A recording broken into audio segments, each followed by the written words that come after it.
I'm Sean Humphrey and Miles, and you're watching Fox Football Live. I'm Carly Ramos here at Ozona Lions Stadium, and you're watching Fox Football Live. I'm Ethan Purcell here at Lakeview Stadium, and you're watching Fox Football Live. You heard him. It is week 3 of Fox Football Live. Damian Bartonic here in beautiful Wall, Texas, as the Gymnet Indians take on the Wall Hawks. Week 3, baby. Let's get right into it.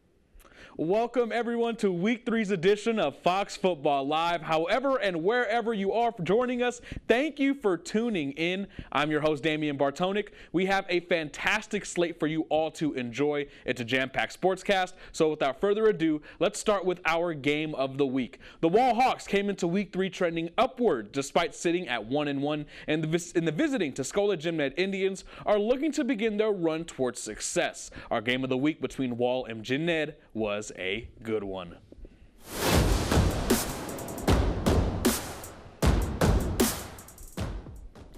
First possession for the Ned, but hey, you're going to see right here the Wall Hawks defense. They say, nah, maybe next time, bud. Stop the running back in his tracks. Now, Gymnet's going to punt. Landon York catches the snap and hands it off to Thomas Lianos. And he's going to be flexing on them boys. Look at that first down. And then some. Look at him getting up all hype. Now, later in the drive, York, he's going to find his man to land them in goal-to-go territory. And you're going to see here, man, they're going to cash in. York to Kellen. Oliver on the rollout, and that is 6, baby. That gives the Hawks the 6-0 lead. But hey, that wasn't enough. The Hawks, they're going to look to go up by 2 more. And this play call, it looks like play action F slide if you played Madden, and it'll give Wall an 8-point lead. Look at them stretching over the goal line. Now, you're going to see Gymnet, they're going to be on the field, and they try to get something going. But, hey, this kind of sums up the first quarter for their struggles. I mean, look at that fumbling on the snap. Hawks ball now up 8, and you're going to see here York. He's going to hit his man. Look at him. No gloves. He ain't got no gloves, but, hey, he doesn't need them. That is going to be a first down. And later in the drive, Wall is going to settle for 3, and they'd go up 11-0. But, hey, the Ned has come back, and they are actually up 24-17 in the fourth. That is a 17-point comeback. Absolutely insane. That was an absolute slobber knocker there out in Wall. 2 great programs going at it in week 3, but that's far from all we got. As a matter of fact, we had another member of the home team out in Miles tonight covering a fantastic game. None other than my guy, Sean Humphrey. Sean, what a crazy, crazy game. Hey, the Confest, the logos look dope, everything look dope. Hey, man, the floor is yours. Tell us what happened. Hey, Miles has been super excited for this one, as they are for every game. Generations and generations of fans coming together at Bulldogs Stadium today. The Cotton Fest is in Miles tomorrow, and the Bulldogs, as Damian said, are wearing special patches on their helmets. Johnson City's head coach Nelson Cordes knew it would be a tough game, but Miles's Jason with a Y Wilhelm made the Bulldogs boogeymen on Friday the 13th. It's a T-Rex because it's homecoming week for the Miles Bulldogs, and the pep rally must have had something in it because it was good for the Bulldogs on the field. Here's Tevin Mead. I like to call him the problem. It's a short run on a methodical first drive as Miles slowly made its way up the field. And here's Devin Medina, actually the backup running back, and he's going to make me listen. I feared for my life. I feared for my life. He ran right at me for a first down, and later on they're trying to score. It's 4th down and an interception for Liam Yancey there. That is Tate Ledbetter with the catch for the Eagles, and they'll have a chance to score of their own, holding the Bulldogs from scoring there. But the Eagles here, they're going to fumble. The ball's on the ground. The receiver had his hand on the ground, keeping his knees up. The coach says he's down. The referees and the Bulldogs disagree because they know they have it. And then on the next drive for the Miles Bulldogs, the problem answers. A run to his right, and nobody's going to catch him. I'm sorry, that's a bit of a spoiler. But he makes his way into the end zone, touchdown Bulldogs, and that game actually became a beatdown. Miles scored 33 unanswered points. At halftime, it was 33-6. And 46-6 heading into the fourth quarter there in Miles. Meade had 145 yards and 4 touchdowns on 19 carries against Sonora in week 1. Last week, 9 carries and an 80-yard rush, 192 total yards and 2 touchdowns against Sterling City. This week, he strikes first. Who's surprised? Damian, you saw him week 1. Are you surprised? Hey, Sean. He's special, and Miles is special. They're looking good. I believe that's 3-0 to start the year. 3-0. Hey, can't complain, baby. All right, appreciate you, Sean. Now, let's go ahead and talk some more football. Now, let's look. Look, man, I'm not going to lie to y'all. Abilene, they're Eagles. They are flat out used to winning. And if you know anything about high school football, Odessa Permian is cemented in the sport. The stage is set, so let's get right into it. The Mojo attack sharp in the first half. Look at these fellas out there, man. They're getting ready to go. Clean uniforms. Hey, this is a great uniform battle right here. Look at that. The Mojo attack running right through. Hey, and they are ready. You're going to see right here. This is going to be an exclamation point capping the opening drive. Oh, my goodness. Jacob Garcia launches it. Robus goes up and grabs the tub. Now, the Eagles, they brought some magic over from Abilene themselves. Braden Henry, the magician, and look at him getting out of it. Hey, he look like baby Kyler Murray, man. Look at Kyler Murray go. Look at him. Looking like Kyler. He is gone. 7-7. Knotted this one up in the first quarter. The Panthers continue to carve the Eagles' defense, though. Garcia and Mauricio Ramirez connect for a big chunk play. Permian's going to retake the lead with this Gavin Black rushing touchdown, and he is gone. 14-7 rather. And honestly, GB was dominant tonight, man. Look at it. Another one. Another big-time run. 21-7 for Odessa Permian in the second. The Eagles ripped off a few big plays for touchdowns to keep this contest close. This is another one by Braden Henry looking like Kyler Murray again. I told y'all, man, he's fast. 21-14 here. But this time, you're going to see for Permian, Garcia is going to link up with Tyron Williams for another score. Hey, and he is gone. That looks like Miles Austin back in 2011 for my Cowboys fans out there. What a score. And actually, Permian led 35-16 at half and ultimately won this game 42-37. Hey, I know y'all can appreciate that Miles Austin name drop. All right, so Odessa Permian hands the Eagles their first loss of the season. I didn't see that coming. Now, let's head closer to San Angelo now and check in on the San Angelo TLCA Eagles, who are looking to get their first win of the season against the undefeated Ballinger Bearcats. We picked this one up in quarter number 1. You're going to see Ballinger, offense, hands off to number 20, and he's going to run it for a good little mile. Look at it, he's untouched, and he is going. That's a solid gain, about 14, 15 yards right there. And you're going to see next play, Ballinger offense. They try the handoff again, but this time, nah. The Eagles were right there to stuff that one. Next play, Ballinger offense. This time we're going through the air, and you're going to see my man here. He's going to catch the ball, and he's going. He's getting a couple, about 3 or 4. Can't complain on that. Now, Ballinger offense yet again. The quarterback almost brought down, but hey, it don't matter. It was close. It was close. Hey, any play is better than a sack in that one. But look at that. Next play, the Eagles doing their thing again, coming back with a sack. Now, this was a defensive game early. You saw it was 20-6 there, and you saw Ballinger with the big-time interception. And hey, it was a pretty rough outing for TLCA. They're actually down this one pretty big in the second half, 61-6. Oh, goodness. My TLCA San Angelo Eagles, my heart goes out to y'all, man. Now, we have shown you plenty of football so far, and luckily for all of us, there's still plenty more to show. But before we do that, let's take a look at some of the best action we saw from the cheerleaders and the bands in our area.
Now, we are 4 games into Week 3's edition of Fox Football Live, but there are plenty of other teams in action tonight. Let's go ahead and check in on some scores from around our region. Taking a look at some current scores, Snyder is leading Lubbock High by a hair, 21-26 in the 4th quarter. And Shallow Water, oh my goodness, they absolutely dominated Clyde, 51-14 today. And it's not over just yet, but hey, take the L out of Lubbock. It's over, brother. It's pretty much over, 51-14. Now, next one, Ira Ann with a massive lead over Crane, 53-8 in the 4th. And Merkel taking quite the beating against Holly, 47-6, and that is final. A close game now between Bangs and Grape Creek. Grape Creek was down 27-0, y'all. Came back roaring, man. 38-27 final. Oh my goodness. Now, another close game between Cristoval and McCamey. Cristoval it has the lead right now. Tight game, 15-12 in the 4th.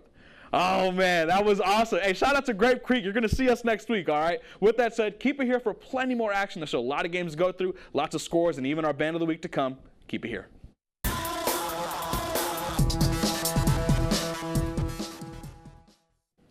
Welcome back, everyone. We are 4 games in so far and still have much more to show. We're going to pick back up in beautiful Ozona, Texas, as the Lions took on the Brady Bulldogs. Both teams looking to stay on track heading into Week 3. Let's go ahead and get to the game. Quarterback Hudson Fowler drops back, and you're going to see he's going to find his inline tight end on the corner route. And this guy got a little bit of speed, man. He's going. Big-time chunk play there, and they are in business. Next play, you're going to see here, this time on the delay, little flat route. Number 8 again, going, and that's another first down. Then you're going to see, finally, the Lions, they are going to get on the board. Hey, and this is nothing extraordinary, man. This is just basic power, and it's going to go all the way to the crib. Ozona gets on the board here, and next play, you're going to see Hudson Fowler. Hey, moment of silence. Deep ball, baby. Look at that touch on the post pattern, and that is going for 6. The Lions offense looks nice, and man, there is a thriller going down in Ozona. As of right now, 33-26. The Lions are up in the 4th quarter. Hey, them Lions are rolling, baby. They could be 3-0 to start 2024, and man, they were anticipating some growing pains early, but hey, clearly they're well coached and they're doing their thing. Let's talk some San Angelo versus Abilene now, and there's nobody better to fill us in than my offensive coordinator, Sean Humphrey. Sean, I'm going to hand you our football. This is our version of the football right there. And you fill us in, man. What's going on, Central Abilene? You've been all over it, man. Let us know. Man, I've been super excited to see Central because even though they've started 0-2, I believe this team has some little bit of orange juice. Yeah, I have kept a close eye on Central this season. 2 tough losses for Central to begin the 2024 tilt, but I have still been a Central Bobcats believer. Cooper lost a tough one to Abilene High last week, but there's still a heavy test for Central, which has had trouble keeping teams from scoring. Let's go ahead and roll it, Desmond. After Central fumbles, Cooper's, well, I guess we had some technical difficulties there. I was going to show you Squeaky English, the quarterback from Central, scoring and converting a 2-point conversion, and Central is up late in the game. It was 24-7 the last time that I checked, like Nipsey Hussle the last time that I checked. Hey, Davian, those Angry Orange, they look like they're going to get their first win of the season. New coach, how do you feel about the Bobcats? Man, I'm not going to lie, they deserve it. I mean, they need a win, and they've worked their tails off. Coach Mark Smith, love what he's doing out there. Hey, they can bring home a dub. Hey, I might throw on that orange, that Central Bobcats helmet we got on right there, man. Hey, the technical difficulties got us, but hey, trust me, we'll have it more on our website, foxwtx.com. All right, let's go to this next game. Let's go to this next game, man. So as we take a small break from highlights, let's go ahead and show you all some of the best sounds from practices over the past 2 weeks leading up to tonight's games here in West Texas. Get some camera time.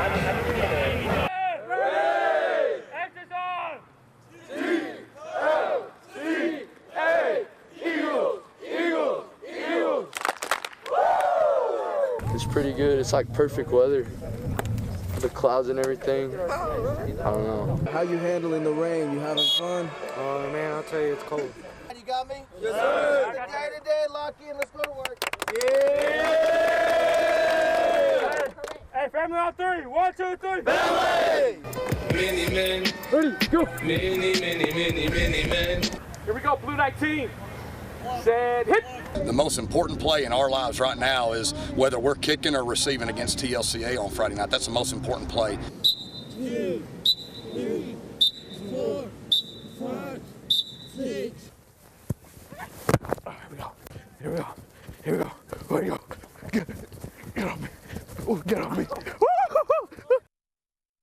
I still got a little bit of juice, man. I still got a little bit of gas in the tank now. All right, but plenty of football to come, West Texas. Don't worry. We've got more highlights as well as our Band of the Week and Best Sounds, everything coming up right after the break.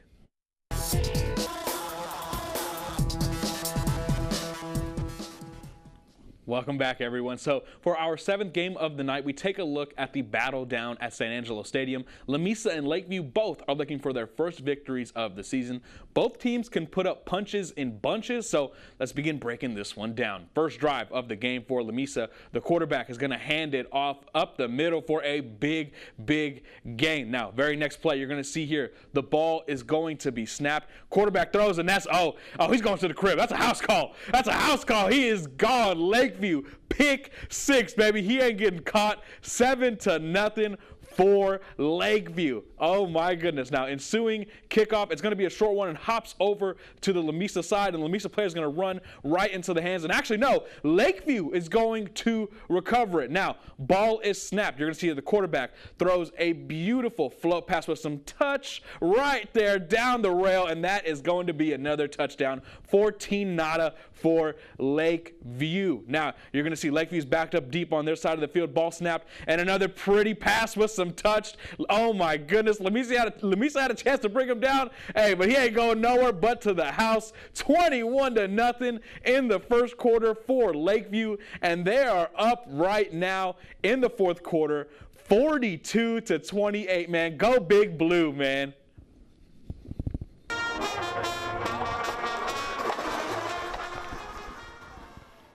As promised, it's time we show some love to the Band of the Week here at Fox West Texas. This band was special and is deserving of the praise, none other than the Miles Bulldog Band.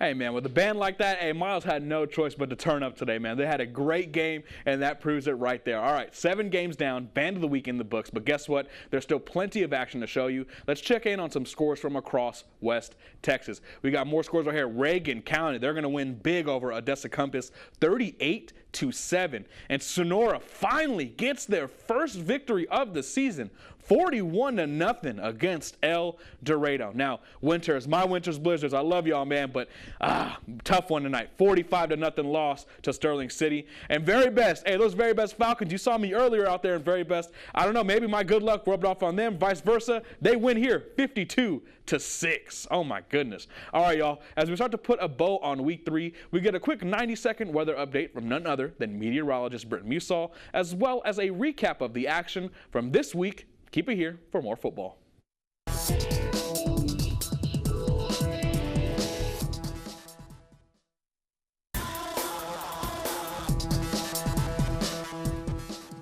It was a toasty Friday for football, that is for sure, West Texas. Warmest one we've seen so far for the season, and it was a warm day at St. Angelo Mathis Airport. Low this morning was 65, which is actually fairly normal for this time of year. High temperature, though, was 99, and that is just 4 degrees shy of a record that we set back 94 years ago. It was 103 on this day in 1930. Weekend, we'll have college football and actually a little bit of cloud cover around in west central Texas. Reason why we have Tropical Storm Ileana, and it is sending that moisture up into west central Texas. It won't be mostly cloudy. We'll just have some extra high clouds around and can't rule out an extra sprinkle or two. Most of us, though, expecting to stay dry across west central Texas. It's also going to be quite warm, so any of those weekend plans you have, you're definitely going to want to be drinking lots of water. First football game, Abilene Christian at Northern Colorado. That's in Greeley, Colorado. Kickoff's at 3 p.m. Going to have temperatures in the 80s, so folks traveling up to Greeley for that game, please bring some of this fall weather back with you. 88 by 5 p.m. So we'll be warming up throughout that game. Other game right here in San Angelo, Eastern New Mexico at Angelo State. We'll be at Ram Jam from 3 to 6. Kickoff is at 6 tomorrow in San Angelo. Going to be very warm, 95 at 6 p.m. and 89 at 8 p.m. I do think at least the cloud cover will help at least stay a little less hot. Remember, for your latest updates, you can always find them online. Damien? All right, appreciate you, Britton. Now let's take a look at next week's games. Week 3 was awesome, man. It was pretty dope. We still have 8 weeks to go this season, so let's pick up with what next week will look like. Huge battle off the top. Stephenville, one of the best programs in the state. They're going to take on Coach Martin's Wiley Bulldogs. Good game there. Next, Big Spring. They look to knock out their 5A opponents, Bel Air High. Now, more good ones to come. Wall, they're going to host Monahans. That's going to be a great game. Another very good one, Miles and El Dorado. That's going to be a very tough game as well. Cristobal, you're going to see here up next. They're going to have a good game as well. Sterling City and Cristobal. Hey, I might be out there for that one. That might be the game of the week. Who knows? Next, also, Ira Ann and Winters. Hey, Winters had a tough go. Ira Ann is coming in with a lot of momentum. Woo, that's going to be a fun one. All right, man. This was fun. I enjoyed it very much. Sean Humphrey had a great time. I had a great time. Shout out to Carly Ramos, Ethan Purcell, everyone that's worked on the show, Desmond Salamanca, my boy T-Bone Tristan, Alicia, and everyone, Riley Ramos, everybody, man. This was fun. Week 3 in the books, but guess what? We're going to be here same time next week. Facebook, YouTube, MyNet, all that good stuff. Enjoy your weekend. Crack open an ice cold Dr. Pepper. There you go.